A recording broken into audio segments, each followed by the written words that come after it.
Hey, what's up, YouTube? Today's video is going to be if you forgot your passcode on an iPhone, iPad, iPod, whatever the case may be. Alright, let's get into it, guys. First things first.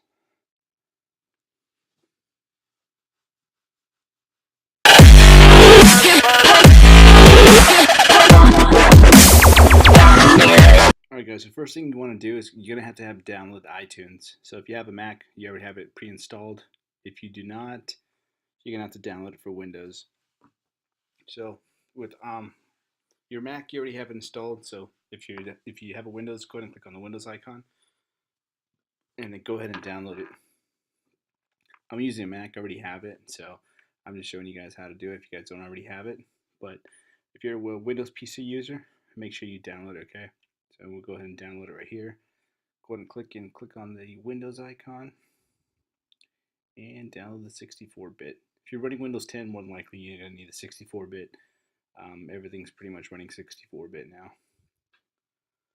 Go. So as you can see here, we're currently downloading this. This is required, okay? If you forgot your passcode, it only works. You need a computer, so you can't do this on an iPad. It has to be done to a computer. If you forgot your passcode, you have to restore the content, install new software. That's the only way to bypass the passcode. Alright, so once you get that, you go ahead and launch it, run it. I already have it here, so I'm going to go ahead and use mine. Alright, so here we go. So once you have iTunes officially opened and it's launched, you're going to have to enter what's called recovery mode. Because right now, your computer is going to require you to enter the passcode. But obviously we can't do that because the whole point of this video is because you forgot it or somebody entered it for you. But before you enter recovery mode, there's a button sequence. So you have to know what type of iPhone you have. So every iPhone is different. I have 3 different variations of phones here. So you have to identify which one you have so that we can enter this correct sequence. So plug your phone into your computer, identify, that's what we're looking for, the iTunes logo. You have to have that before you can move forward. So this is for iPhone 6S or earlier.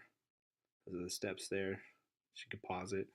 And for 7 and 7 Plus, these are the steps.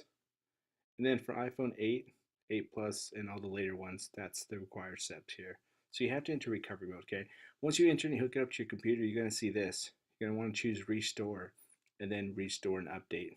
After you do that, on the top right hand corner, you'll see the actual software starting to download. Once that's done downloading, it's going to start to extract the software. And then once that's complete, you're going to go ahead and set that up as new. Simple as that. It's pretty easy, straightforward. And sometimes you may run into errors or problems. You have to make sure that your PC is up to date and or your Mac, okay? So if you do run into any errors, chances are it's because you're not up to date. So make sure you're up to date before doing this.